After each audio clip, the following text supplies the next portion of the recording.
ಈ ಕಾರ್ಯಕ್ರಮದ ಪ್ರಾಯೋಜಕರು ಜೈನ್ ಇರಿಗೇಷನ್ ಸಿಸ್ಟಮ್ಸ್ ಲಿಮಿಟೆಡ್, ಜಾಗತಿಕ ತುಂತುರು ಮತ್ತು ಹನಿ ನೀರಾವರಿ ಉಪಕರಣಗಳ ಉತ್ಪಾದಕರು, ಬೇಸಾಯ ತಂತ್ರಜ್ಞಾನ ನಿರೂಪಕರು ಹಾಗೂ ರೋಗರಹಿತ ಟಿಶ್ಯೂ ಕಲ್ಚರ್ ಗಿಡಗಳು. ಕ್ಯಾಡ್ಬರೀಸ್, ಕೋಕೋ ಬೆಳೆಸಿ ಅಧಿಕ ಆದಾಯ ಗಳಿಸಿ. ವೀಕ್ಷಕರೇ ನಮಸ್ಕಾರ.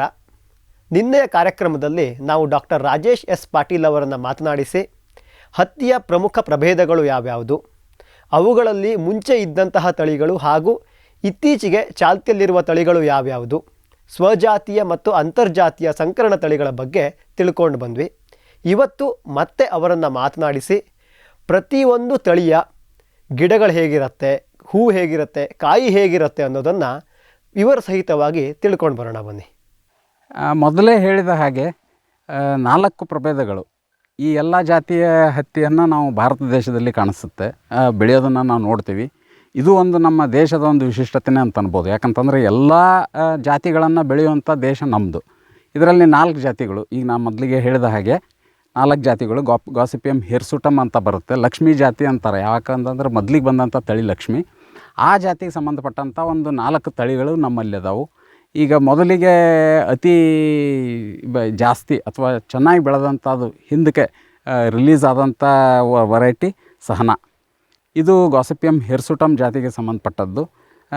ಎಳೆ ಉದ್ದ ನೀವು ಈಗ ನಾವು ನೋಡೋದು ಭಾಳಷ್ಟು ಹತ್ತಿಯಲ್ಲಿ ಅಂತಂತಂದರೆ ಕಡಿಕೆ ಬರೋದೇ ಎಳೆ.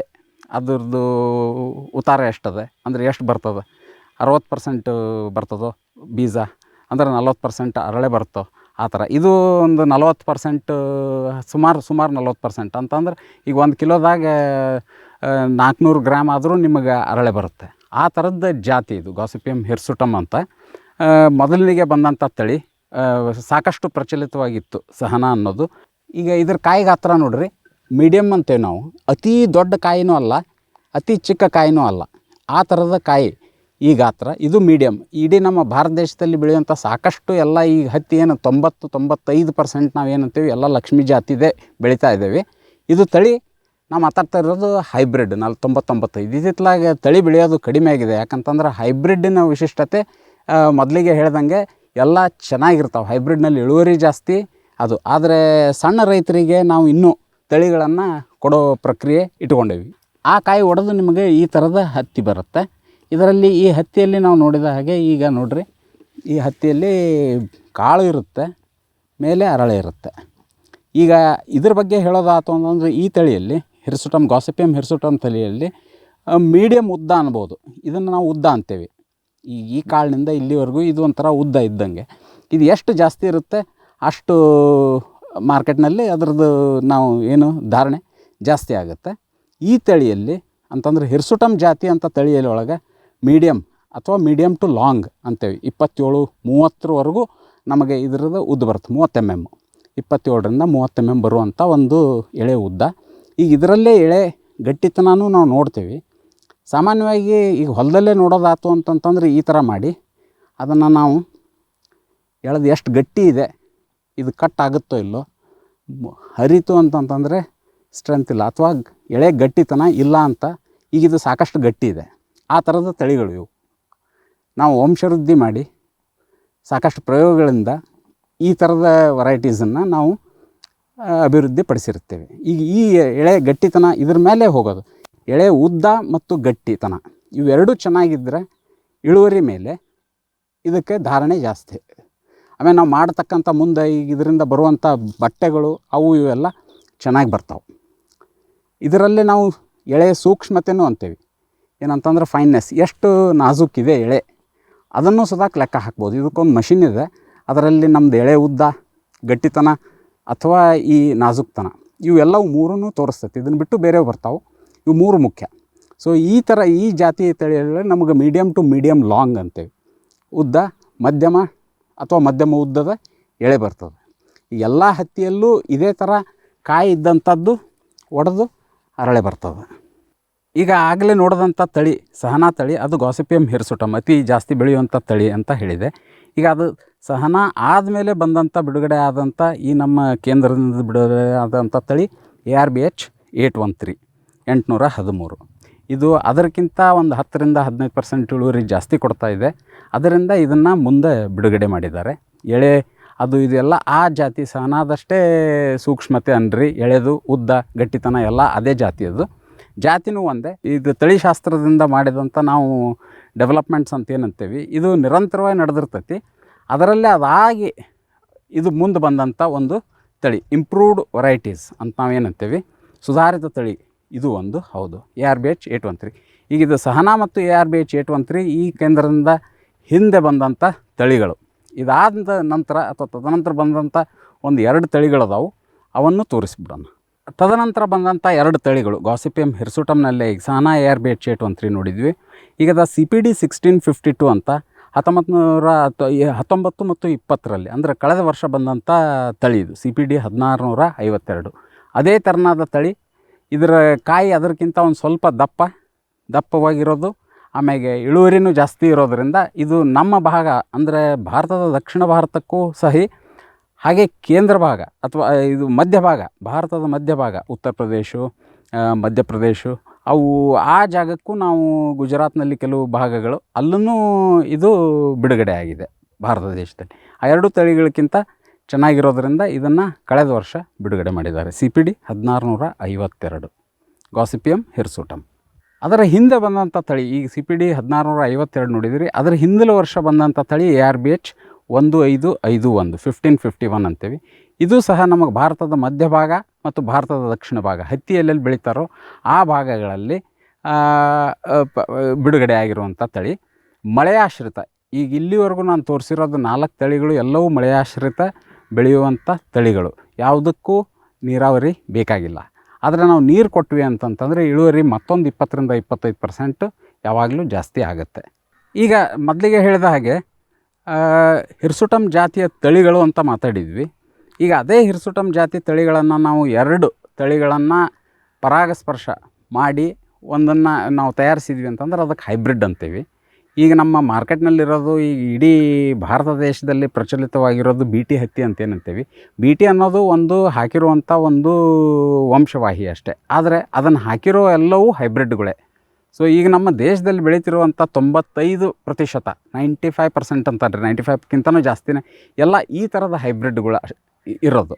H*H 2 ಹಿರ್ಸುಟಮ್ ತಳಿಗಳನ್ನು ನಾವು ಕ್ರಾಸ್ ಮಾಡಿ ಹೈಬ್ರಿಡ್ ಅಂತೀವಿ. ಆ ಹೈಬ್ರಿಡ್ನಲ್ಲಿ ಮೊದಲಿಗೆ ಬಂದಂಥ ಈ ಸ್ಟೇಷನಿಂದ ಮೊದಲಿಗೆ ಬಂದಂಥ ಹೈಬ್ರಿಡ್ ಆವಾಗಲೇ ಸಾಕಷ್ಟು ಪ್ರಚಲಿತವಾಗಿರುವಂಥ ಹೈಬ್ರಿಡ್ DHH 11. ಅದರ ಕಾಯಿ ಗಾತ್ರ ನೋಡಿರಿ, ಅದರದ್ದು ಕಾಯಿಗಳ ಸಂಖ್ಯೆ ನೋಡಿ, ಮತ್ತು ಗಿಡದ ಒಂದು ಕನ್ಸ್ಟ್ರಕ್ಷನ್ ಅಂತೇನಂತೀವಿ ನಾವು, ಸಾಕಷ್ಟು ಹುಲುಸಾಗಿ ಬೆಳೆದಂಥ ಗಿಡ ದೊಡ್ಡದಾಗಿ ಬೆಳೀತದೆ. ಕಾಯಿಗಳು ಒಂದು 80-100 ಕಾಯಿಗಳು ಬರ್ತಾವೆ ಗಿಡಕ್ಕೆ. ಹಾಗೆ ನಾವು ಇದನ್ನು ಬೆಳೀತಿರ್ಬೇಕಾದ್ರೆ ಅದಕ್ಕೆ ಕೊಡುವಂಥ ಜಾಗನೂ ಒಂದು ಸ್ವಲ್ಪ ಜಾಸ್ತಿ ಕೊಡ್ಬೇಕು. ಯಾಕಂತಂದ್ರೆ ಗಿಡಗಳು ಜಾಸ್ತಿ ಬೆಳಿತಾವೆ. ಸೊ ಇದಕ್ಕೆ ನೀರು ಕೊಟ್ಟರು ಜಾಸ್ತಿ ಆಗುತ್ತೆ. ಇದು ನೀರಾವರಿಗೂ ಹೌದು, ಒಣ ಬೇಸಾಯಕ್ಕೂ ಹೌದು. ಒಣ ಬೇಸಾಯ ಅಂತಂದ್ರೆ ನಾವು ಅಶ್ಯೂರ್ಡ್ ರೈನ್ಫಾಲ್ ಅಂತೀವಿ. ಎಲ್ಲೆಲ್ಲಿ ನಮಗೆ ಸಾಕಷ್ಟು ಮಳೆ ಆಗ್ತಿರುವಂಥ ಪ್ರದೇಶಗಳು ಅಲ್ಲೆಲ್ಲ ಪ್ರಚಲಿತವಾಗಿದ್ದಂಥ ಹೈಬ್ರಿಡ್ DHH 11. ಕಾಯಿಗೆ ಹತ್ರನೂ ದೊಡ್ಡದು, ಕಾಯಿ ಸಂಖ್ಯೆನೂ ಜಾಸ್ತಿ, ಹೀಗಾಗಿ ಇಳುವರಿನೂ ಜಾಸ್ತಿ. ಉದ್ದ ಎಳೆ ಉದ್ದ 27-28-30ವರೆಗೂ ಬರ್ತೈತಿ. ಗಟ್ಟಿತನೂ ಒಂದು 25-26 ಗ್ರಾಮ್ಸ್ ಪರ್ ಟೆಕ್ಸು ಬರ್ತದೆ. 15-20 ವರ್ಷಗಳ ಹಿಂದೆ ಸಾಕಷ್ಟು ಬೆಳೆದಂಥ ತಳಿ. ಈಗ ಇದರಲ್ಲೇ BT ಹಾಕಿದೆ. ಕರ್ನಾಟಕ ಸ್ಟೇಟ್ ಸೀಡ್ ಕಾರ್ಪೊರೇಷನ್ದವ್ರ ಸಹಭಾಗಿತ್ವದಲ್ಲಿ ವಿಶ್ವವಿದ್ಯಾಲಯ, ಕರ್ನಾಟಕ ನಮ್ಮ ಧಾರವಾಡ ಕೃಷಿ ವಿಶ್ವವಿದ್ಯಾಲಯ ಇದರಲ್ಲಿ BT ಹಾಕಿದ್ದೇವೆ ಈಗಾಗಲೇ. ಸೊ DHH 11 ಇನ್ನೊಂದು 2 ವರ್ಷದಲ್ಲಿ ಇದರದ್ದೇ BT ಅವತರಣಿಕೆ ಬರುತ್ತೆ. ಅದು ಹೆಸರೇ DHH 11 ಇರುತ್ತೆ, ಅದರಲ್ಲಿ BT ಜೀನು ಇರುತ್ತೆ. ಔಷಧನ ಹೊಡೆಯೋದು ಒಂದು ಸ್ವಲ್ಪ ಕಡಿಮೆ ಆಗುತ್ತೆ. ಈಗ ಕಾಯಿ ಬಗ್ಗೆ ಹೇಳೋದಾಯ್ತು ಅಂತಂದರೆ ಯಾವುದೇ ಹೈಬ್ರಿಡ್ ತೊಗೊಳ್ಳಿ ನೀವು, ಈಗಿರುವಂಥ ಮಾರ್ಕೆಟ್ನಲ್ಲಿ ಕಾಯಿ ಗಾತ್ರನೂ ದೊಡ್ಡದು. ಅದೇ ಥರ ಇದ್ರ ಕಾಯಿ ಗಾತ್ರ ನೋಡಿ, ಮೀಡಿಯಮ್ ಇಲ್ಲ, ಮೀಡಿಯಮ್ಗಿಂತ ಒಂದು ಸ್ವಲ್ಪ ದೊಡ್ಡದಾಗೇ ಇದೆ. ಆಮೇಲೆ ಕಾಯಿ ಸಂಖ್ಯೆಗಳು ಜಾಸ್ತಿ. ಈಗ ಇಲ್ಲೇ ಈ ಟೊಂಗೆಯಲ್ಲೇ ನಿಮಗೀಗ 6-7 ಕಾಯಿಗಳು ಸಿಗ್ತಾ ಇದ್ದಾವೆ. ಅದೇ ಥರ ಗಿಡದ ಎತ್ತರ ನೋಡಿ, ಗಿಡದ ಸಂಖ್ಯೆ, ಕಾಯಿಯ ಸಂಖ್ಯೆ ಗಿಡದಲ್ಲಿ ಮತ್ತು ಅದ್ರ ಗಾತ್ರ, ಇದನ್ನೆಲ್ಲ ಸೇರ್ಕೊಂಡ್ರೆ ನಮಗೆ ಹೈಬ್ರಿಡ್ ಯಾಕೆ ಮಾಡ್ತೀವಿ ಅನ್ನೋದು ಗೊತ್ತಾಗುತ್ತೆ. ಸಾಕಷ್ಟು ಕಾಯಿಗಳು ಕಾಯಿ ಸಂಖ್ಯೆ ಜಾಸ್ತಿ ಆಗ್ತದೆ, ಕಾಯಿ ಗಾತ್ರನೂ ಜಾಸ್ತಿ ಆಗಿರುತ್ತೆ. ಇದಕ್ಕೆ ಹೆಟ್ರಾಸಿಸ್ ಅಂತ ಅಂತೀವಿ ನಾವು. ಇದನ್ನು ನಾವು ಸಂಕರಣ ಮಾಡಿದಾಗ ಬರುವಂಥ ವಿಶಿಷ್ಟ ಗುಣ ಯಾವುದೇ ಹೈಬ್ರಿಡ್ನಲ್ಲಿ. ನಮ್ಮ ದೇಶದಲ್ಲಿ ಈಗ 95% ಇದೇ ಥರದ ಹೈಬ್ರಿಡ್ಗಳನ್ನು ಬೆಳೀತಾ ಇದ್ದಾರೆ. ಬೇರೆ ಬೇರೆ ಪ್ರೈವೇಟ್ ಕಂಪ್ನಿಗಳು ಸಾಕಷ್ಟು ಪ್ರಚಲಿತವಾಗಿವೆ ಬಿ ಟಿ ಹತ್ತಿ. ಈಗ ಬಂದಿರುವಂಥ ಕಾಯಿಯಿಂದ ಅದೇ ಕಾಯಿ ಒಡೆಯುತ್ತೆ. ಕಾಯಿ ಒಡೆದ ಮೇಲೆ ಈ ಥರದ ಹತ್ತಿ ಅಂತ ನಾವು ಅಂತೀವಿ. ಆ ಹತ್ತಿ ಬರ್ತದೆ, ತೊಳೆಗಳು 4 ತೊಳೆಗಳು, 5 ತೊಳೆಗಳು, 3 ತೊಳೆಗಳು ಇದ್ದೇ ಇರ್ತಾವೆ. ಈ ಥರದ ಜಾತಿಯಲ್ಲಿ 4 ತೊಳೆಗಳು ಅತಿ ಕಾಮನ್ನಾಗಿ ನಮಗೆ ಸಿಗುವಂಥದ್ದು. ಇದರಲ್ಲೂ ನಾವು ಎಳೆ ಉದ್ದ ನೋಡಿದ್ವಿ ಅಂತಂತಂದರೆ ಸಾಕಷ್ಟು ತಮಗೆ ಕಾಣಿಸ್ತಾ ಇದೆ. ಎಳೆ ಉದ್ದ ನೋಡಿ 30 mm, 27ರಿಂದ 30 mm ಬಂದೇ ಬರುತ್ತೆ. ಇಷ್ಟು ಉದ್ದ, ಗಟ್ಟಿನೂ ಸಾಕಷ್ಟು ಗಟ್ಟಿ ಇರೋದು. ಆಮೇಲೆ ಸೂಕ್ಷ್ಮತೆ ಹಿಡಿದಾಗ ಗೊತ್ತಾಗ್ಬಿಡುತ್ತೆ. ಮೆತ್ತಗಾಗಿರುವಂಥದ್ದಿತ್ತು ಅಂತಂದರೆ ಅರಳೆ ಸೂಕ್ಷ್ಮತೆ. ಅದೆಷ್ಟು ಸೂಕ್ಷ್ಮತೆ ಜಾಸ್ತಿ ಆಗುತ್ತೋ ಅಷ್ಟು ಬಟ್ಟೆ ನಾಜೂಕಾಗ್ತಾವೆ. ಚೆನ್ನಾಗಿರೋ ಸೀರೆ, ಪಂಚೆ ಆ ಥರದ್ದನ್ನೆಲ್ಲ ಅತಿ ನಾಜೂಕಾಗಿರುವಂಥ ಅರಳೆಯಿಂದ ಮಾಡ್ತಾರೆ. ಇದೇ ಥರ DHH 11 ಜಾತಿಯಲ್ಲೇ ಬರುವಂಥ ಇನ್ನೊಂದು ಹೈಬ್ರಿಡ್ ಅಂತಂದರೆ DHH 263. ಅದಾದ ನಂತರ ಬಂದಂಥ ತಳಿ ಅದಕ್ಕಿಂತ ಜಾಸ್ತಿ ಇಳುವರಿ ಇರೋದ್ರಿಂದ ಇದನ್ನು ಸರ್ಕಾರ ಬಿಡುಗಡೆ ಮಾಡಿದೆ. ಇದರಲ್ಲೂ ಕಾಯಿ ಗಾತ್ರ ತಾವು ನೋಡ್ಬೋದು, ದೊಡ್ಡ ಕಾಯಿ ಗಾತ್ರ, ಕಾಯಿ ಸಂಖ್ಯೆಗಳು ಜಾಸ್ತಿ. ಆಮೇಲೆ ಇದರಲ್ಲೂ BT ಹಾಕುವಂಥ ಪ್ರಕ್ರಿಯೆ ಈಗ ಶುರುವಾಗಿದೆ. ಇದು ಒಂದು ನಮ್ಮ ಕೇಂದ್ರದಿಂದ ಮೊದಲಿಗೆ ಬಂದಂಥ ಒಂದು 2 ತಳಿಗಳು, DSC 1651, ARBC 1651 ಮುಂದೆ ತೋರಿಸ್ತೀವಿ. ಇವೆರಡೂ ತಳಿ ಮೊದಲನೇ ಬಾರಿ ಈ ನಮ್ಮ ಧಾರವಾಡ ಕೃಷಿ ವಿಶ್ವವಿದ್ಯಾಲಯದಿಂದ ಬಂದಂಥ ಗಿಡ್ಡ ಹತ್ತಿ ತಳಿ, ಕಾಂಪ್ಯಾಕ್ಟ್ ವೆರೈಟೀಸ್ ಅಂತೇವಿ. ಲಕ್ಷ್ಮೀ ಜಾತಿ ಇದೆ.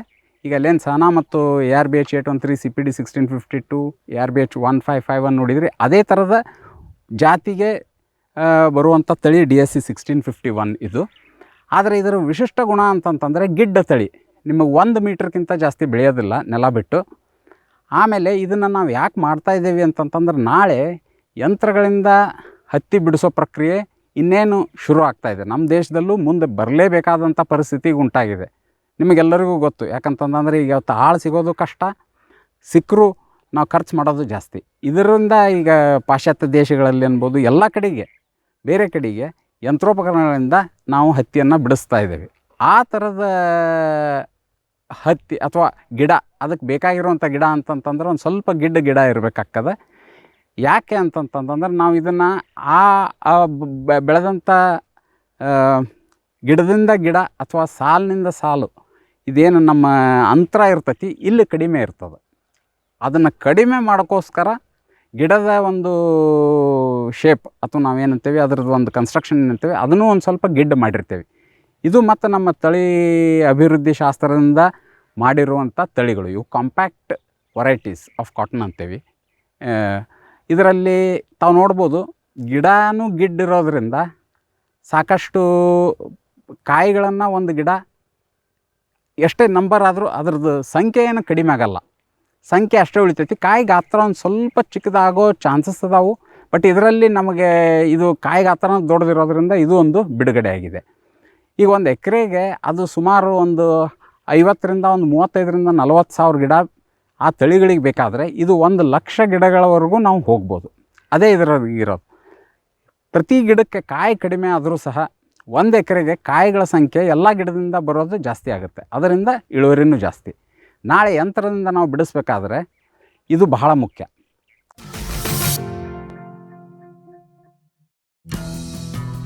ಜೈನ್ಸ್ ಜಗತ್ತಿನ ಅತಿದೊಡ್ಡ ಅಂಗಾಂಶ ಕೃಷಿ ಪ್ರಯೋಗಾಲಯ ಹಾಗೂ ಟಿಸಿ ಗಿಡಗಳ ಉತ್ಪಾದಕರು.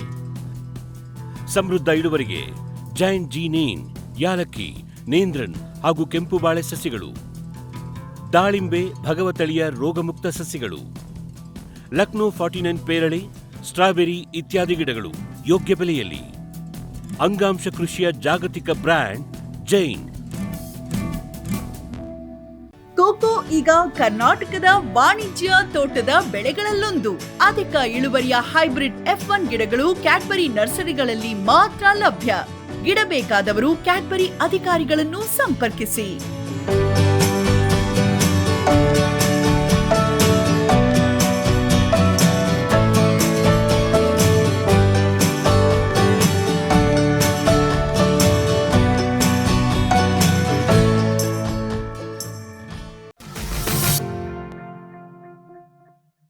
ಗಿಡ್ಡ ಹತ್ತಿ ತಳಿಯ ಬಗ್ಗೆ ಈಗಾಗಲೇ ಕೇಳಿದ್ದು ಒಂದನೇದು DSC 1651, ಅದಕ್ಕಿಂತ ಉತ್ತಮ ಅಂತನ್ಬೋದು. ಉತ್ತಮ ಅನ್ನೋದಕ್ಕಿಂತ ಇದು ನಮ್ಮ ದಕ್ಷಿಣ ಭಾರತಕ್ಕಷ್ಟೇ ಅಲ್ಲ, ಮಧ್ಯ ಭಾಗಕ್ಕೂ ಬಿಡುಗಡೆ ಆದಂಥ ತಳಿ. ಸೊ ಭಾರತೀಯ ಕೃಷಿ ಅನುಸಂಧಾನ ಕೇಂದ್ರದ ವತಿಯಿಂದ ಬಂದಂಥ ಒಂದು ಪ್ರಯೋಗಗಳಿಂದ ಅರಿತುಕೊಂಡಿದ್ದು ಇದೇ ಕೇಂದ್ರದಿಂದ ಬಂದಂತು ARBC 1651. ಅದೇ ಥರದ ಗಿಡ್ಡ ತಳಿ. ಕಾಯಿ ಗಾತ್ರ DSC 1651ಕ್ಕಿಂತ ಒಂದು ಸ್ವಲ್ಪ ಜಾಸ್ತಿ ಇದೆ. ಇಳುವರಿ ಅಷ್ಟಕ್ಕೆ ಅದರಷ್ಟೇ, ಇಳುವರಿ ಎರಡೂ ಸಾಕಷ್ಟು ಚೆನ್ನಾಗಿದೆ. ಬಂದಂಥ ಪ್ರಕ್ರಿಯೆಗಳು ಬೇರೆ ಇರೋದರಿಂದ ನಾವು ಹೆಸರನ್ನು ಬೇರೆ ಕೊಡ್ತೀವಿ. ಇದು ಮಧ್ಯಭಾಗ, ಭಾರತ ದೇಶದ ಮಧ್ಯಭಾಗಕ್ಕೂ ಸೂಕ್ತವಾದಂಥ ಗಿಡ್ಡ ತಳಿ. ಅದೇ ಥರದ ಇದು ಕಾಯಿ ಸಂಖ್ಯೆ ಪ್ರತಿ ಗಿಡಕ್ಕೆ ಒಂದು ತಳಿಗಿಂತ ಒಂದು ಸ್ವಲ್ಪ ಕಡಿಮೆ ಆದರೂ ಸಹ ಸಾಕಷ್ಟು ಗಿಡಗಳನ್ನು ನಾವು ಒಂದು ಎಕರೆಗೆ ಬೆಳಿಬೋದು. ಇದನ್ನು ಸಾಲಿನಿಂದ ಸಾಲು ಮತ್ತು ಗಿಡದಿಂದ ಗಿಡ ಅಂತರವನ್ನು ಕಡಿಮೆ ಮಾಡೋದರಿಂದ, ಈಗ ಅದು ನಾವು 3 ಫೀಟು 1 ಫೀಟು ಈ ಥರ ಬೆಳಿತೀವಿ. 3 ಫೀಟ್ ಸಾಲಿನಿಂದ ಸಾಲು, 1 ಫೀಟ್ ಗಿಡದಿಂದ ಗಿಡ. ಇದನ್ನು ನಾವು 2 ಫೀಟು ಸಾಲಿನಿಂದ ಸಾಲು, ಗಿಡದಿಂದ ಗಿಡ 10 ಸೆಂಟಿಮೀಟ್ರು ಇಲ್ಲ 15 ಸೆಂಟಿಮೀಟ್ರ್, ಅತಿ ಅಂತಂದ್ರೆ ಅರ್ಧ ಫೀಟ್. ಸೊ ಆ ಒಂದು ಇದರಲ್ಲಿ ಬೆಳೆದಾಗ ನಾವು ಗಿಡಗಳ ಸಂಖ್ಯೆ ಪ್ರತಿ ಎಕರೆಗೆ ಜಾಸ್ತಿ ಆಗೋದರಿಂದ ಇಳುವರಿನೂ ಜಾಸ್ತಿ ಆಗುತ್ತದೆ. ಇದನ್ನು ನಾವು ಯಂತ್ರದಿಂದ ಬಿಡಿಸುವಂಥ ಪ್ರಕ್ರಿಯೆಗೆ ಒಳಪಡುವಂಥ ತಳಿ. ಈ ತಳಿ ನಾವು ಹೇಳಿದಾಗೆ ಗಾಸಿಪಿಯಮ್ ಹರ್ಬೇಷಿಯಮ್. ಇದಕ್ಕಿಂತ ಪ್ರಚಲಿತವಾಗಿರುವಂಥ ಹೆಸರು ಅಥವಾ ತಮಗೆಲ್ಲ ನೆನಪಾಗುವಂಥ ಹೆಸರು ಜೈದರ್. ಆ ಜೈದರ್ ಜಾತಿಯ ಒಂದು ತಳಿ. ಇದು ಒಂದು ಹೊಸದಾಗಿ ಜೈದರ್ ಭಾಳ ಹಳೆ ತಳಿ ಆಯಿತು. ಅದಾದಮೇಲೆ ಸಂಶೋಧನೆಯಿಂದ ಕಂಡು ಹಿಡಿದಂಥ ಅದಕ್ಕಿಂತ ಇಳುವರಿ ಒಂದು 20-25% ಜಾಸ್ತಿ ಆಗಿರುವಂಥ ತಳಿ DDHC 11. ಇದು ನಮ್ಮ ಈ ಕೇಂದ್ರದಿಂದ ಬಂದಂಥ ತಳಿ DDHC 11. ಇದರಲ್ಲಿ ಏನು ವಿಶೇಷತೆ ಇರ್ತದೆ ಅಂತಂತಂದರೆ, ತಮಗೆ ಗೊತ್ತಿರ್ಬೋದು, ಜೈದರ್ ಜಾತಿನ ಒಂದು ಸ್ವಲ್ಪ ನಾವು ಈಗ ಸೀಸನ್ ಚಾಲು ಆಯ್ತು ಅದನ್ನೆಲ್ಲ ನಾವು ಜೂನ್ನಲ್ಲಿ ಮುಂಗಾರಿಗೆ ಮೊದಲೇ ಬಿತ್ಕೊಂಡ್ಬಿಡ್ತೀವಿ. ಇದು ಹಿಂಗಾರಿಗೆ ಬರುವಂಥ ಒಂದು ತಳಿ. ಆಗಸ್ಟ್ 15 ಅಥವಾ ಆಗಸ್ಟ್ 30 ನಂತರ ನೀವೇನಾದರೂ ಬಿತ್ತಾಕ ಹತ್ತಿ ವಿಚಾರ ಮಾಡಿದರೆ ಈ ತಳಿ ಅತಿ ಸೂಕ್ತ. ಆದರೆ ಇದಕ್ಕೊಂದು ನಾನು ಯಾವುದೇ ಹತ್ತಿ ನೀವು ಬೆಳಿಬೇಕು ಅಂತಂತಂದ್ರೆ ಒಂದನ್ನು ಹೇಳ್ತೀನಿ, ಕರಿ ಮಣ್ಣು ಭಾಳ ಇಂಪಾರ್ಟೆಂಟ್, ಭಾಳ ಮುಖ್ಯ. ಸೊ ಇದು ಒಂದು ಕರಿ ಮಣ್ಣಿಗೆ ಎಷ್ಟು ಆಳ ಇರ್ತಾವೆ ಮಣ್ಣು ಅಷ್ಟು ಚೆನ್ನಾಗಿ ಬರುವಂಥ ಒಂದು ತಳಿ. ಯಾವುದೇ ಥರನಾದ ನೀವು ಔಷಧನ ಸಿಂಪಡಿಸೋ ಅವಶ್ಯಕತೆ ಇಲ್ಲ. ಆದರೆ ಇದಕ್ಕೆ ಬರುವಂಥ ಒಂದು ಇದರ ಗುಣಧರ್ಮ ಅನ್ಬೋದು, ಡಿಪ್ಲಾಯ್ಡ್ ಅಂತೇವೆ ನಾವು. ಆ ಲಕ್ಷ್ಮೀ ಜಾತಿವೆಲ್ಲ ಟೆಟ್ರಾಪ್ಲಾಯ್ಡ್. ಈ ಹೊರಗಡೆ ಬಂದಂಥ ಅಮೇರಿಕನ್ ಕಾಟನ್ ಅಂತ ಅವಕ್ಕಂತೀವಿ. ಇದು ಮಾತ್ರ ನಮ್ಮ ಭಾರತ ದೇಶ ಅಥವಾ ಆಫ್ರಿಕಾ ಈ ಕಡೆಯಿಂದನೇ ಬಂದಂಥದ್ದೇ ತಳಿ. ಇದು ನಮ್ಮ ದೇಸಿ ಹತ್ತಿ ತಳಿಗಳಂತೇನಂತೇವಿ. ಇದು ಒಂದು ಗಾಸಿಪಿಯಮ್ ಹರ್ಬೇಷಿಯಮ್ DDHC 11 ಅದರದಂಥ ಒಂದು ತಳಿ. ಮುಂದೆ ಇನ್ನೊಂದು ತಳಿನೂ ಹೇಳ್ತೀನಿ. ಈಗ ಇದಕ್ಕೆ ತಾವು ನೋಡ್ಬೋದು, ಎಲೆ ಆಕಾರ ಒಂದು ಸ್ವಲ್ಪ ಚಿಕ್ಕದು ಬರುತ್ತೆ ಎಳೆ, ಆದರೆ ಗಿಡ ಸಾಕಷ್ಟು ಸದೃಢವಾಗಿ ಬೆಳೆದಂಥ ಗಿಡ. ಇದನ್ನು ನಾವು 2 ಫೀಟ್ನಲ್ಲೇ ಬೆಳೆಯುವಂಥ ಪ್ರಕ್ರಿಯೆ ಐತಿ. ಇಲ್ಲಿ 3 ಬೆಳೆದೀವಿ, 2 ಫೀಟ್ನಲ್ಲಿ ಬೆಳ್ಕೊಂಡ್ವಿ ಅಂತಂತಂದ್ರೂ ಬರುವಂಥ ತಳಿ ಇದು. ಇಳುವರಿ ಲಕ್ಷ್ಮೀ ಜಾತಿಗಿಂತ ಒಂದು ಸ್ವಲ್ಪ ಕಡಿಮೆ ಬರ್ತದೆ. ಆದರೆ ಇದಕ್ಕಿರುವಂಥ ಎಳೆಗಿರುವಂಥ ಪ್ರಾಮುಖ್ಯತೆ ಅದಕ್ಕಿಲ್ಲ. ಗಿಡ್ಡ ಎಳೆ ಆದರೂ ಸಹ ಭಾಳ ಗಟ್ಟಿ ಎಳೆ. ಆಮೇಲೆ ಈಗ ನಾವು ಕೈ ಮಗ್ಗದಿಂದ ಏನೇ ಮಾಡೋಕ್ಕೆ ಹೋದರೂ, ಈಗ ಖಾದಿ ಅನ್ಬೋದು, ಆ ಥರದ ಬಟ್ಟೆಗಳನ್ನು ಮಾಡೋಕ್ಕೆ ಹೋದರೆ ಅತಿ ಸೂಕ್ತವಾದಂಥ ತಳಿ ಜೈದರ್ ಜಾತಿ. ಆಮೇಲೆ ಮೊದಲೇ ಹೇಳ್ದಂಗೆ ಯಾವುದೇ ಔಷಧ ಹೊಡೆಯೋ ಅವಶ್ಯಕತೆ ಇಲ್ಲ. ತನ್ನಷ್ಟಕ್ಕೆ ತಾನೇ ಅದು ಎಷ್ಟು ಇಳುವರಿ ಕೊಡ್ತೈತೋ ಎಕರೆಗೆ 5-6 ಕೊಡ್ತೈತಿ. ಅತಿ ಕೆಟ್ಟದಾಗಿದ್ದರೂ ಸಹ. ಈಗ ಕಾಯಿ ಬಗ್ಗೆ ಹೇಳೋದಾಯ್ತು ಅಂತಂದರೆ, ಈ ಜೈದರ್ ಜಾತಿ ಆಯ್ತು ಅಥವಾ ಇನ್ನೊಂದು ಆರ್ಬೋರಿಯಂ ಮುಂದೆ ನೋಡ್ತೀವಿ, ಆ ಕಾಯಿಗಳು ಒಂದು ಸ್ವಲ್ಪ ಚಿಕ್ಕದಾಗಿರುತ್ತೆ. ಅದರಿಂದ ತಮಗೆ ತಳಿ ಅರಳೆ ಉದ್ದನೂ ಒಂದು ಸ್ವಲ್ಪ ಕಡಿಮೆ ಇರ್ತೈತಿ. ಕಾಯಿ ಈ ಥರನೇ ಚಿಕ್ಕದಿರೋದು. ಇದಕ್ಕೆ ನಿಮಗೆ ಗೊತ್ತಾಗಬೇಕು ಅಂತಂತಂದರೆ, ಇಲ್ಲಿ ಆಗಲೇ ನೋಡಿದಂಥ ಲಕ್ಷ್ಮೀ ಜಾತಿಯ ಒಂದು ಕಾಯಿ ಅದ್ರ ಮಗ್ಗಕ್ಕೆ ಹಿಡಿದ್ರೆ ತಮಗೆ ಗೊತ್ತಾಗುತ್ತೆ. ಅದರ ಕಾಯಿ ಗಾತ್ರ ಲಕ್ಷ್ಮೀ ಜಾತಿದು ಯಾವಾಗಲೂ ದೊಡ್ಡದಿರ್ತೈತಿ, ಇಳುವರಿನೂ ಜಾಸ್ತಿ. ಆದರೆ ಇದು ನೀವು ಏನೂ ಹಾಕದೆ ಬೆಳೆಯುವಂಥ ಒಂದು ಬೆಳೆ ಅಥವಾ ತಳಿ ಜೈದರ್ ಜಾತಿದು. ಈಗ ಇದು DDHC 11 ಅಂತ. ಈಗ ಅಲ್ಲಿ ನೋಡಿದಂಥ ದೇಸಿ ತಳಿಯ ಒಂದು ಜೈದರ್ ಜಾತಿಯ ತಳಿ ಅಂತ ನಾನು ಹೇಳಿದೆ. ಇದು ಇನ್ನೂ ಒಂದು ಪ್ರಭೇದ, ಅದರಲ್ಲೇ ದೇಸಿನೇ ಹೌದು. ಇದು ಡಿಪ್ಲಾಯ್ಡು. ಇದಕ್ಕೆ ಗಾಸಿಪಿಯಮ್ ಆರ್ಬೋರಿಯಮ್ ಅಂತೀವಿ. ಅದರಲ್ಲಿ ಬಂದಂಥ ಅತಿ ಉದ್ದವಾದ ಎಳೆ ಇದು DDHC 11ಕ್ಕಿಂತ ಜಾಸ್ತಿ ಉದ್ದ ಇರುವ ತಳಿ, ಎಳೆ ಉದ್ದ ಅಂತ ನಾನು ಹೇಳ್ತಾ ಇರೋದು. DLSA 17 ಗುಣಲಕ್ಷ್ಮಿ ಅಂತಲೇ ಹೆಸರಿಟ್ಟಿದ್ವಿ ಇದಕ್ಕೆ, ಈ ತಳಿಗೆ. ಎಳೆ ಉದ್ದ ಜಾಸ್ತಿ, ಎಳೆ ಗಟ್ಟಿತನವೂ ಜಾಸ್ತಿ. DDHC 11ಕ್ಕಿಂತ. ಆದರೆ ಇದನ್ನು ನಾವು ಮತ್ತೆ ಮುಂಗಾರಿನಲ್ಲೇ ಬೆಳೆಯುವಂಥ ತಳಿ ಇದು ಹಿಂಗಾರಿನ ತಳಿ ಅಲ್ಲ. ಇದರಲ್ಲೂ ತಾವು ನೋಡ್ಬೋದು, ಅದಕ್ಕೆ ಇರುವಂಥ ಎಲೆ ಆಕಾರ ಇದಕ್ಕಿರುವಂಥ ಎಲೆ ಬೇರೆ ಬೇರೆ ಥರ ಇರೋದು. ಇದೊಂದು ಸ್ವಲ್ಪ ನಾವು ಡೀಪ್ಲಿ ಲೋಬ್ಡ್ ಅಂತೇವೆ. ಸಾಕಷ್ಟು ಉದ್ದ ಇರುವಂಥ ಎಲೆ, ಸಾಕಷ್ಟು ಇದು ನಿಮಗೆ ಎಲ್ಲ ಕಡೆ ಸಿಗೋದಿಲ್ಲ. ಕೆಲವು ಭಾಗ ಅದು ನಮ್ಮ ಕರ್ನಾಟಕದಲ್ಲಿ ಆಯ್ತು, ಅಥವಾ ನೀವು ಗುಜರಾತಿಗೆ ಹೋದರೆ, ಮಧ್ಯಪ್ರದೇಶದಲ್ಲಿ ಹೋದರೆ, ತಮಿಳುನಾಡಿನಲ್ಲಿ ಹೋದರೆ ಕೆಲವೊಂದು ಭಾಗಗಳಲ್ಲಿ ಮಾತ್ರ ಇದನ್ನು ಇವತ್ತು ಬೆಳೀತಾ ಇದ್ದಾರೆ. ಇಳುವರಿ ಲಕ್ಷ್ಮೀ ಜಾತಿ ಅದಕ್ಕಿಂತ ಸ್ವಲ್ಪ ಕಡಿಮೆ ಆದರೂ ಸಹ ಅದೇ ಮಟ್ಟಕ್ಕೆ ಏರಿಸೋದಾಯ್ತು ಅಂತಂತಂದ್ರೆ ನಾನು ಹೇಳಿದಂಥ ಸಾಲಿನಿಂದ ಸಾಲು, ಗಿಡದಿಂದ ಗಿಡ ಅಂತರ ಕಡಿಮೆ ಮಾಡುವಂಥ ಪ್ರಕ್ರಿಯೆ, ಆ ಥರದ ಪ್ರಯೋಗಗಳು ಭಾರತ ದೇಶದಲ್ಲಿ ಈಗಾಗಲೇ ಸಾಕಷ್ಟಾಗ್ಯಾವು. ಅದನ್ನು ನಾವು ಏನಾದರೂ ಮಾಡಿದರೆ ಲಕ್ಷ್ಮೀ ಜಾತಿಯ ತಳಿಗೆ ಮತ್ತು ಈ ತಳಿಗೂ ಏನೂ ಫರಕ್ ಕಾಣೋದಿಲ್ಲ ಅಂತಂದ್ರೆ ಅದಕ್ಕೆ ಆ ತಳಿ ಎಷ್ಟು ಕೊಡ್ತದೋ ಅಷ್ಟೇ ಇದ್ರ ಕೊಡೋ ಸಾಮರ್ಥ್ಯ ಇದೆ. ಇದಕ್ಕೂ ಸಹ ನಾವು ಔಷಧಗಳ ಸಿಂಪರಣೆ ಮತ್ತು ಅದನ್ನೆಲ್ಲನೂ ನಾವು ಕಡಿಮೆ ಮಾಡ್ಬೋದು. ಒಂದು ಮಾತ್ರ ಇದನ್ನು ನಾವು ಜೂನ್ನಲ್ಲೇ ಬಿತ್ತಬೇಕು. ಒಂದು ಸ್ವಲ್ಪ ಹಸಿ ಜಾಸ್ತಿ ಇರಬೇಕಾಗತ್ತೆ ಭೂಮಿಯಲ್ಲಿ ಮೊದಲಿಗೆ, ತೇವಾಂಶ ಮಳೆ ಬಂದಂಥ ಹೊತ್ತಿನಲ್ಲಿ ಇದನ್ನು ಬೆಳೆಯುವಂಥದ್ದು. ಈ ತಳಿ DLSA 17, ತಳಿ ಹೆಸರು ಗಾಸಿಪಿಯಮ್ ಆರ್ಬೋರಿಯಮ್. ಈಗ ಕಾಯಿ ಬಗ್ಗೆ ಹೇಳೋದಾಯ್ತು ಅಂತಂದ್ರೆ ಆಗಲೇ ನೀವು ನೋಡಿದಂಥ ಜೈದರ್ ಜಾತಿ ಅದು ಅಥವಾ DDHC 11 ಅಂತ ಹೇಳಿದೆ, ಆ ಥರದ ಅದರ ಕಾಯಿ ಇದು ಗಾಸಿಪಿಯಮ್ ಆರ್ಬೋರಿಯಮ್. ಈಗ DLSA 17 ಅಂತ ಏನು ಹೇಳಿದ್ವಿ ಅದರ ಕಾಯಿ. ಇದನ್ನೆರಡು ಪಕ್ಕಕ್ಕಿಟ್ಟರೆ ತಮಗೆ ಗೊತ್ತಾಗುತ್ತೆ ಇದರಲ್ಲಿ ಇರುವಂಥ ಡಿಫ್ರೆನ್ಸಸ್. ಇದು ನೋಡಿ, ಇದ್ರ ಮೇಲೆ ಸಾಕಷ್ಟು ಸಾಪಾಗಿರುವಂಥ ಇದು ಕಾಯಿ, ಆದರೆ ಇದರಲ್ಲಿ ನಾವು ಪಿಟೆಡ್ ಅಂತೇವೆ. ಸಣ್ಣ ಸಣ್ಣ ಸಣ್ಣ ಸಣ್ಣ ಸಣ್ಣ ಸಣ್ಣ ಸ್ಪಾಟ್ಗಳು ಕಾಣಿಸ್ತಾವೆ ನಿಮಗೆ. ಇದು ಇರೋದ್ರಿಂದನೇ ಕೀಟಗಳು ಕಡಿಮೆ, ಎರಡರಲ್ಲೂ ಅಷ್ಟೇ. ಆದರೆ ಇದು ಒಂದು ಎರಡು ತಳಿಗಳ ಒಂದು ಗುಣಧರ್ಮ. ಇದು ಆ ತಳಿಯ ಗುಣಧರ್ಮ DDHC 11, ಇದು DLSA 17ರ ಗುಣಧರ್ಮ. ಒಂದು ಸ್ವಲ್ಪ ಕಾಯಿ ಗಾತ್ರ ದೊಡ್ಡದು. ಅದರಿಂದ ಯಾವಾಗಲೂ ಹೆಂಗಿರುತ್ತೆ ಅಂತಂದ್ರೆ ಒಂದು ಸ್ವಲ್ಪ ಕಾಯಿಗಳು ದೊಡ್ಡದಾದಂಗೆ ನಮ್ಮ ತಳಿ ಅರಳೆ ಎಳೆ ಅದರ ಉದ್ದನೂ ಒಂದು ಸ್ವಲ್ಪ ಜಾಸ್ತಿ ಇರುತ್ತೆ. ಆ ಥರನೇ ಇದೊಂದು ಸ್ವಲ್ಪ ಎಳೆ ಉದ್ದ ಜಾಸ್ತಿ, ಗಟ್ಟಿತನೂ ಜಾಸ್ತಿ. ಜೈನ್ ಇರಿಗೇಷನ್ ಸಿಸ್ಟಮ್ಸ್ ಲಿಮಿಟೆಡ್ ಭಾರತದ ಹನಿ ನೀರಾವರಿ ತಂತ್ರಜ್ಞಾನದ ಪ್ರಥಮ ಪ್ರವರ್ತಕ, ಜಗತ್ತಿನ ಅತಿ ದೊಡ್ಡ ಸ್ಪ್ರಿಂಕ್ಲರ್ಸ್ ಉತ್ಪಾದಕ ಕಂಪನಿ. ಸಂರಕ್ಷಿತ ಕೃಷಿಯಲ್ಲಿ ಹಸಿರು ಮನೆಗಾಗಿ ಮಿಸ್ಟರ್, ಫಾಗರ್, ಫ್ಯಾನ್ ಮತ್ತು ಪ್ಯಾಡ್ ಹಾಗೂ ನೆರಳು ಮನೆ, ಸ್ವಯಂ ಚಾಲಿತ ನೀರಾವರಿ ವ್ಯವಸ್ಥೆ ಮತ್ತು ರಸಾವರಿ ತಂತ್ರಜ್ಞಾನ. ಕೃಷಿಯಲ್ಲಿ ನೀರಿನ ಸಮರ್ಪಕ ಬಳಕೆ ಹಾಗೂ ಉಳಿತಾಯಕ್ಕೆ ಮತ್ತೊಂದು ಹೆಸರು ಜೈನ್.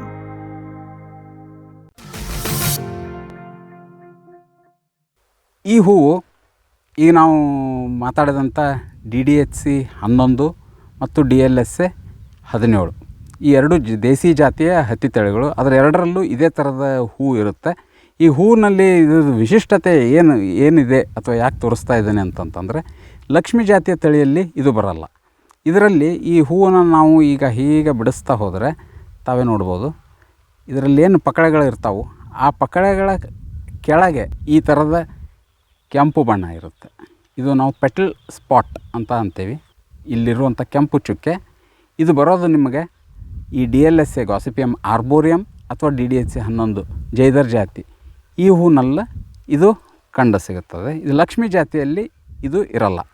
ಇತ್ತಿತ್ತಲಾಗೆ ಈ ಎರಡೂ ತಳಿಗಳನ್ನು ಬೆಳೆಯೋದು ಕಡಿಮೆ ಆಗ್ತಾಯಿದೆ ರೈತರಲ್ಲಿ. ಒಂದೇ ಕಳಕಳಿ ವಿನಂತಿ ಏನಂತಂದರೆ, ಎಲ್ಲಿ ತಾವು ಯಾವುದೇ ಖರ್ಚಿಲ್ಲದೆ ಬೆಳೆಯುವಂಥ ತಳಿಗಳು ಕೇಳಿದರೆ ನಮ್ಮಲ್ಲಿ ಸಿಗ್ತಾವೆ. ಧಾರವಾಡದಲ್ಲಿ DDHC 11, DLSA 17 ಇವು ಎರಡನ್ನೂ ಬೆಳಿಬೋದು. ಯಾವುದೇ ಔಷಧನೂ ಬರಲ್ಲ ನಿಮಗೆ. ಆಮೇಲೆ ಇದಕ್ಕಿರುವಂಥ ಒಂದು ವಿಶಿಷ್ಟ ಗುಣ ಇನ್ನು ಅಂತಂತಂದರೆ, ನೀವು ಈಗ ಮಾರ್ಕೆಟಿಗೆ ಹೋದರೆ ಅದಕ್ಕಿರುವಂಥ ತಳಿ ಬೆಲೆ, ಈಗ ಅರಳೆ ಬೆಲೆ ಏನಿರುತ್ತೆ ಅದು ಹೆಚ್ಚು ಕಡಿಮೆ ಆಗ್ತಾ ಇರ್ತದೆ.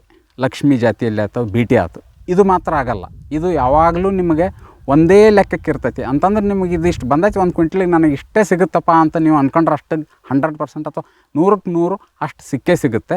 ಆಮ್ಯಾಗ ಉಪಯೋಗಗಳು ಅದೇ ಥರ ಇರೋದರಿಂದ ಇದಕ್ಕೆ ಡಿಮಾಂಡು ಕಡಿಮೆ ಆಗಲ್ಲ. ಇದರ ಬೇಡಿಕೆ ಯಾವತ್ತಿಗೂ ಇದ್ದೇ ಇರುತ್ತೆ, ಎಷ್ಟೇ ಕಡಿಮೆ ಇದ್ದರೂ. ಕಳಕಳಿ ವಿನಂತಿ, ಎಲ್ಲೆಲ್ಲಿ ಬೆಳೀತಾ ಇದ್ರಿ ನಿಮ್ಮ ಹಿರಿಯರು ಬೆಳೆಯುವಂಥದ್ದು ಇದೇನಾದರೂ ನಿಮ್ಗೆ ನೆನಪಿದ್ದರೆ ವಾಪಸ್ ಬರ್ರಿ, ನಮ್ಮಲ್ಲಿ ಬಂದು ಬೀಜ ತೊಗೊಂಡು ಹೋತ್ರಿ ಅಂತಂತಂದ್ರೆ ಮತ್ತೊಮ್ಮೆ ಬೆಳೆಯುವಂಥ ಪ್ರಕ್ರಿಯೆ ಮಾಡ್ಬೋದು. ಇದು DCH 32 ತಾವೆಲ್ಲ ಕೇಳಿರ್ಬೋದು, ಸಾಕಷ್ಟು ಒಂದು ಹೊತ್ತಿನಲ್ಲಿ ಪ್ರಚಲಿತವಾಗಿತ್ತು DCH 32 ಅಂತ. ಜಗತ್ತಿನ ಮೊದಲ H*B ಅಥವಾ ಇಂಟರ್ಸ್ಪೆಸಿಫಿಕ್ ಅಂತರ್ಜಾತೀಯ ಹೈಬ್ರಿಡ್ ತಮಗೆಲ್ಲ ನೆನಪಿರ್ಬೋದು, ವರಲಕ್ಷ್ಮಿ ಅಂತ ಬಂದಿತ್ತು. ಆ ವರಲಕ್ಷ್ಮಿ ನಂತರ ಬಂದಂಥದ್ದೇ ಜಯಲಕ್ಷ್ಮಿ, ಅದೇ DCH 32. ಆ DCH 32 ಈ 2 ವರ್ಷದ ಹಿಂದೆ BT ಹಾಕಿ KSSC ಸಹಭಾಗಿತ್ವದಲ್ಲಿ ನಮ್ಮ ವಿಶ್ವವಿದ್ಯಾಲಯ, ಕೃಷಿ ವಿಶ್ವವಿದ್ಯಾಲಯ ಧಾರವಾಡದಿಂದ ಬಂದಂಥದ್ದೇ BT ಹೈಬ್ರಿಡ್, ಅಂತರ್ಜಾತೀಯ ಹೈಬ್ರಿಡ್ DCH 32, ಅದೇ BG2 ಅಂತೀವಿ, BTಯಲ್ಲಿ ಬಂದಂಥ ಹೈಬ್ರಿಡ್. ಇದರ ವಿಶಿಷ್ಟತೆ ಏನಪ್ಪ ಅಂತಂತಂದರೆ, ಇದರ ಹೆಣ್ಣು ಹಿರ್ಸುಟಮ್ ಲಕ್ಷ್ಮೀ ಜಾತಿಯದ ಒಂದು ತಳಿ, ಗಂಡು ಬಾರ್ಬಡನ್ಸ್, ಈಗಾಗಲೇ ಹೇಳಿದಂಥ ಗಾಸಿಪಿಯಮ್ ಬಾರ್ಬಡನ್ಸ್ ಅಂತನೋ ಒಂದು ತಳಿ. ಅದು ತಳಿಯಾಗೇ ಮೊದಲಿಗೆ ಬೆಳೀತಿರ್ಬೇಕು. ತಮಗೆಲ್ಲ ನೆನಪಿರುವ ಹಾಗೆ ಸುವಿನ್ ಅನ್ನೋ ಒಂದು ತಳಿ ಸಾಕಷ್ಟು ಪ್ರಚಲಿತವಾಗಿತ್ತು ಅವಾಗ. ಈಗ ಕಡಿಮೆ ಆಗ್ತಾ ಬಂದಿದೆ, ಯಾಕಂತಂದರೆ ಇಳುವರಿ ಕಡಿಮೆ, ಅದಕ್ಕೆ ಹುಳನೂ ಜಾಸ್ತಿ ಆಗಿರೋದ್ರಿಂದ. ಆದರೆ ಅದನ್ನು ಗಂಡಾಗಿ ಉಪಯೋಗಿಸ್ಕೊಂಡು ಹೆಣ್ಣನ್ನು ಲಕ್ಷ್ಮೀ ಜಾತಿ ಅಂತ ತಳಿಗೆ ನಾವು ಪರಾಗಸ್ಪರ್ಶ ಮಾಡಿ ಬಂದಂಥ ಹೈಬ್ರಿಡ್ಡೇ ಅಂತರ್ಜಾತೀಯ ಹೈಬ್ರಿಡ್ ಆಗುತ್ತೆ. ಯಾಕಂತಂದರೆ ಇದು ಗಾಸಿಪಿಯಮ್ ಹಿರ್ಸುಟಮ್ಮು, ಅದು ಗಾಸಿಪಿಯಮ್ ಬಾರ್ಬಡನ್ಸ್. ಇದನ್ನು ಕ್ರಾಸ್ ಮಾಡಿದಾಗ ಬಂದಂಥ ಹೈಬ್ರಿಡ್ಡು ಇಳುವರಿನೂ ಜಾಸ್ತಿ, ಆಮೇಲೆ ಆ ಇಳುವರಿ ಬರೋದು ಹಿರ್ಸುಟಮ್ ಜಾತಿಯಿಂದ ಬರುತ್ತೆ. ಎಳೆಯ ಪ್ರಕಾರ ಎಳೆ ಅತಿ ಉದ್ದ ಮತ್ತು ಅತಿ ಉತ್ತಮ ಎಳೆ ಇರುವುದೇ ಬಾರ್ಬಡನ್ಸ್ನಲ್ಲಿ, ಗಾಸಿಪಿಯಮ್ ಬಾರ್ಬಡನ್ಸ್ನಲ್ಲಿ. ಆ ವಿಶಿಷ್ಟತೆ ಈ ಹೈಬ್ರಿಡ್ನಲ್ಲಿ ಬಂದುಬಿಡ್ತೈತಿ. ಎರಡೂ ಕೆಲಸ ಆಗ್ತಾವೆ, ಇಳುವರಿನೂ ಜಾಸ್ತಿ ಆಗುತ್ತೆ, ಹಾಗೆ ಎಳೆನೂ ಸಾಕಷ್ಟು ಉತ್ತಮವಾದ ಗುಣಮಟ್ಟದಿಂದ ಇರುತ್ತೆ. ಅತಿಯಾಗಿ ಅಥವಾ ಜಾಸ್ತಿ ಬೆಲೆ ಮಾರ್ಕೆಟ್ನಲ್ಲಿ ಸಿಗುವಂಥದ್ದೇ ಈ ಜಾತಿಯ ಹೈಬ್ರಿಡ್ಗಳಿಗೆ H*B. ಆದರೆ ಇದಕ್ಕೆ ಕೆಲವು ವಿಶೇಷತೆಗಳು ಏನು ಅಂತಂದ್ರೆ, ಸ್ವಲ್ಪ ಹುಳ ಜಾಸ್ತಿ ಬರ್ತಾವೆ, ನಾವು ಔಷಧನೂ ಸ್ವಲ್ಪ ಜಾಸ್ತಿ ಹೊಡ್ಕೋಬೇಕಾಗ್ತೈತಿ. ಕೆಲವು ಭಾಗದಲ್ಲಿ ಮಾತ್ರ ಇದನ್ನು ನಾವು ಬೆಳೀತಾ ಇದ್ದೇವೆ. ಈಗ ಇದನ್ನೇ ಮಾಡೋದು ಮೈಸೂರು ಭಾಗದಲ್ಲಿ ಒಂದು ಸ್ವಲ್ಪ ಇದೆ, ಇಲ್ಲಿ ಧಾರವಾಡ ಭಾಗದ ಸುತ್ತಲೂ ಒಂದು ಸ್ವಲ್ಪ ಬರುತ್ತೆ, ಬೆಳಗಾವಿ ಸುತ್ತಲೂ ಒಂದಿಷ್ಟು ಜಾಗ ಇದೆ, ತಮಿಳುನಾಡಿನಲ್ಲಿ ಒಂದು ಸ್ವಲ್ಪ ಜಾಗ ಇದೆ. ಮುಂದಲ್ಲಿ ಉತ್ತರ ಭಾರತದಲ್ಲಿ ಹೋದ್ವಿ ಅಂತಂತಂದ್ರೆ ಗುಜರಾತ್ನಲ್ಲಿ ಕೆಲವು ಭಾಗದಲ್ಲಿ, ಆಮೇಲೆ ಮಧ್ಯಪ್ರದೇಶದಲ್ಲಿ ಕೆಲವು ಭಾಗದಲ್ಲಿ ಮಾತ್ರ ಬೆಳಿತೀವಿ. ಒಂದು ಸ್ವಲ್ಪ ಖರ್ಚು ಜಾಸ್ತಿ ಆಗುತ್ತೆ, ಆದರೆ ನಮಗೆ ಮಾರ್ಕೆಟ್ನಲ್ಲಿ ಸಿಗುವ ಧಾರಣೆ ಸಾಕಷ್ಟು ಇರೋದರಿಂದ ಇದನ್ನು ಬೆಳಿಬೋದು. ಈಗ ಮಾರ್ಕೆಟ್ನಲ್ಲೂ ಸಾಕಷ್ಟು ಪ್ರೈವೇಟ್ ಕಂಪ್ನಿಗಳು, ಬೇರೆ ಕಂಪ್ನಿಗಳಿಂದ ಬರುವಂಥ ಹೈಬ್ರಿಡ್ಗಳು ಇವೆ. ಇದು ನಮ್ಮ ವಿಶ್ವವಿದ್ಯಾಲಯದ ಹೈಬ್ರಿಡ್ DCH 32. ಇನ್ನು ಮುಂದೆ ಬರುವಂಥ ಹೈಬ್ರಿಡ್ಗಳು ಇದಾವೆ, DHB 1071 ಅಂತ ಒಂದಿದೆ, ಅದರಲ್ಲೂ ಈ ಪ್ರಕ್ರಿಯೆ ಆಗಿದೆ, BT ಹಾಕಿದ್ದೇವೆ. ಅದು ಬಂತು ಅಂತಂದ್ರೆ ಅದರದ್ದು ಇಳುವರಿ DCH 32ಕ್ಕಿಂತನೂ ಜಾಸ್ತಿ ಆಗುತ್ತೆ. DHB 1071 BG2 BT ಅದು ಬರ್ತಾ ಇದೆ, ಮುಂದಿನ ವರ್ಷ ಬರಬಹುದು. ಎಳೆಯ ಗುಣಮಟ್ಟದ ಬಗ್ಗೆ ಮಾತಾಡೋದಾದರೆ, ಅರಳೆ ಬಗ್ಗೆ ಮಾತಾಡ್ತಾ ಇದ್ವಿ. ಸಾಕಷ್ಟು ಧಾರಣೆ ಈಗ ನಮಗೆ ಮಾರ್ಕೆಟ್ನಲ್ಲಿ ರೇಟ್ ಜಾಸ್ತಿ ಯಾವುದಕ್ಕಿರೋದು ಅಂತಂದರೆ, ಈ ಥರದ H*B ಅಂತರ್ಜಾತೀಯ ಹೈಬ್ರಿಡ್ DCH 32 ಇರ್ಬೋದು, ಇಲ್ಲಿ ನಾನು ತೋರಿಸಾಗೆ DHB 1071 ಅನ್ಬೋದು, ಅಥವಾ ಇನ್ನೊಂದು ಹೊಸ ತಳಿ ARB HB 1601 ಅಂತಲೂ ಬರ್ತಾಯಿದೆ ಇದೇ ಕೃಷಿ ಕೇಂದ್ರದಿಂದ. ಇವೆಲ್ಲವೂ ಎಳೆ ಬಗ್ಗೆ ಹೇಳೋದಾದರೆ ಇಲ್ಲಿ ತಾವೇ ನೋಡ್ಬೋದು, ನಾನು ಬಿಡಿಸ್ತಾ ಹೋದಾಗೆ ಆ ಎಳೆ ಉದ್ದ ಕಾಣಿಸ್ತದೆ ನಿಮಗೆ, ಎಳೆ ಉದ್ದ ನೋಡ್ರಿ. ಈಗ ಒಂದೇ ಕಾಳಿಗೆ ಹತ್ಕೊಂಡಿರುವಂಥ ಎಳೆ ನಾನು ಕೋಂಬಿಂಗ್ ಅಂತ ಅಂತೀವಿ. ಈ ಥರ ಎಳೆ ಬಿಡಿಸಿದಾಗ ತಮಗೆ ಕಾಣಸಿಗುವಂಥದ್ದು ಎಳೆ ಇಲ್ಲೇ ನಾವು ಲೆಕ್ಕ ಹಾಕಿದ್ರು 35ರಿಂದ 36 mm, 36, 37, 42, 43 ಈ ಥರನೂ ಎಳೆ ಉದ್ದ ಬರ್ತೈತೆ mm. ಇಲ್ಲೇ ತಮಗೆ ಕಾಣಿಸುವ ಹಾಗೆ ನೋಡಿ, ಇಷ್ಟುದ್ದ ಎಳೆ ಉದ್ದ. ಅತಿ ಉದ್ದ ಎಳೆ, ಎಕ್ಸ್ಟ್ರಾ ಲಾಂಗ್ ಸ್ಟೇಪಲ್ ಅಂತ ನಾವೇನಂತೀವಿ, ಆ ಜಾತಿಗೆ ಸಂಬಂಧಪಟ್ಟಂಥ ಅರಳೆ. ಇದರದ್ದು ಗಟ್ಟಿತನ ಅಂತ ನಾವೇನಂತೀವಿ, ಸಾಕಷ್ಟು ಗಟ್ಟಿ ಇದೆ, ನಾವು ಏನು ಮಾಡಿದರೂ ಇಲ್ಲಿ ಕಟ್ಟಾಗಲ್ಲ. ಇದು ಈ 35ರಿಂದ 37 ಗ್ರಾಮ್ಸ್ ಪರ್ ಟೆಕ್ಸ್ ಅಂತೀವಿ. ಆ ದೃಷ್ಟಿಯಿಂದ ಅತಿ ಹೆಚ್ಚಾಗಿರೋದು. ಉದ್ದ ಮತ್ತು ಗಟ್ಟಿತನ ಎರಡೂ ಜಾಸ್ತಿ ಇದೆ.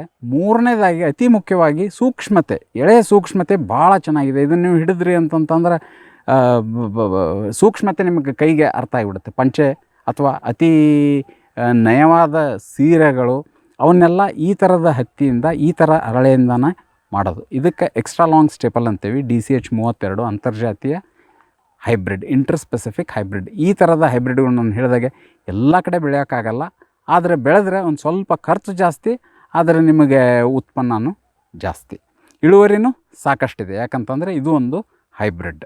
DCH 32 ಬಗ್ಗೆ ಹೇಳಿದೆ, BG2. ಅದರಲ್ಲೇ ಅದಕ್ಕಿಂತ ಸುಧಾರಿತ ಒಂದು ಹೈಬ್ರಿಡ್ ಅಂತಂದರೆ DHB 1071 1071. ಇಲ್ಲಿ ತಾವೇ ನೋಡ್ತಿರೋ ಹಾಗೆ ಅದಕ್ಕಿಂತ ಕಾಯಿ ಗಾತ್ರ ಒಂದು ಸ್ವಲ್ಪ ಜಾಸ್ತಿ, ಅದರ ಇಳುವರಿ ಅದಕ್ಕಿಂತ ಒಂದು 20% ಜಾಸ್ತಿ ಇರೋದರಿಂದ ಇದನ್ನು ಬಿಡುಗಡೆ ಮಾಡಿದ್ದಾರೆ. ಈಗ ಇದರಲ್ಲೂ BT ಹಾಕಿದೆ, ಅದನ್ನು ಬಿಡುಗಡೆ ಆಗಿದೆ, ಇದು ಇನ್ನೂ ಬಿಡುಗಡೆ ಹಂತದಲ್ಲಿದೆ. ಮುಂದಿನ ವರ್ಷನ ಅಥವಾ ಅದ್ರ ಮುಂದಿನ ವರ್ಷನೂ ಬರ್ಬೋದು. ಎಳೆ ಎಲ್ಲ ಗುಣಗಳು DCH 32 ಮಟ್ಟಿಗೆ ಅದರಷ್ಟೇ ಚೆನ್ನಾಗಿರುವಂಥ ಎಳೆ ಪ್ರಕಾರಗಳು ಇವೆ. ಇದರಲ್ಲೂ ಅದೇ ಗುಣಗಳು ಇದೆ. ಇಳುವರಿ ಅದಕ್ಕಿಂತ ಒಂದು 20-25% ಜಾಸ್ತಿ. ಹುಳಗಳು ಇದಕ್ಕೆ ಕಡಿಮೆ. ಇದು ಗಾಸಿಪಿಯಮ್ ಬಾರ್ಬಡನ್ಸ್ ಅಂತ 4ನೇ ತಳಿ. ಅತಿ ಉದ್ದ ಎಳೆ ಮತ್ತು ಅತಿ ಗಟ್ಟಿಯಾದ ಎಳೆ ಇರುವಂಥ ತಳಿ. ಆದರೆ ಇದನ್ನು ಈಗ ಮೊದಲಿಗೆ ಬೆಳೀತಿದ್ರು, ಸುವಿನ್ ಅಂತ ನಿಮಗೆ ನೆನಪಿರ್ಬೋದು. ಆ ಜಾತಿಯ ತಳಿ ಒಂದು ಸಾಕಷ್ಟು ಬಂದಿದೆ. DB 1601, DB 1602 ಅಂತ, DB 1701 ಇವೆಲ್ಲ ಇತ್ತೀಚೆಗೆ ಬಂದಂಥ ನಮ್ಮ ಕೃಷಿ ವಿಶ್ವವಿದ್ಯಾಲಯದಿಂದ ಬಂದಂಥ ತಳಿಗಳು. ಹೇಳಿದ ಹಾಗೆ ಅತಿ ಉದ್ದವಾದ ಎಳೆ ಮತ್ತು ಕಾಯಿ ಗಾತ್ರ ಒಂದು ಸ್ವಲ್ಪ ದೊಡ್ಡದಾಗಿರುತ್ತೆ. ಆದರೆ ಇದನ್ನು ತಳಿಗಿಂತ ಜಾಸ್ತಿ ಇದನ್ನು ಗಂಡಾಗಿ ಉಪಯೋಗಿಸಿ ನಾವೇನು ಅಂತರ್ಜಾತೀಯ ಹೈಬ್ರಿಡ್ ಬಗ್ಗೆ ಹೇಳ್ತೇವೆ, ಆ ಅಂತರ್ಜಾತೀಯ ಹೈಬ್ರಿಡ್ಡಿಗೆ ಉಪಯೋಗ ಆಗುವಂಥ ತಳಿ. ಇದರಿಂದ ನಾವು ಹೂವನ್ನು ಕಿತ್ತು ಅದಕ್ಕೆ ಹಚ್ಚಿ ಪರಾಗಸ್ಪರ್ಶ ಮಾಡಿ ಹೈಬ್ರಿಡ್ಗಳನ್ನು ಮಾಡ್ತೇವೆ, ಅಂತರ್ಜಾತೀಯ ಹೈಬ್ರಿಡ್.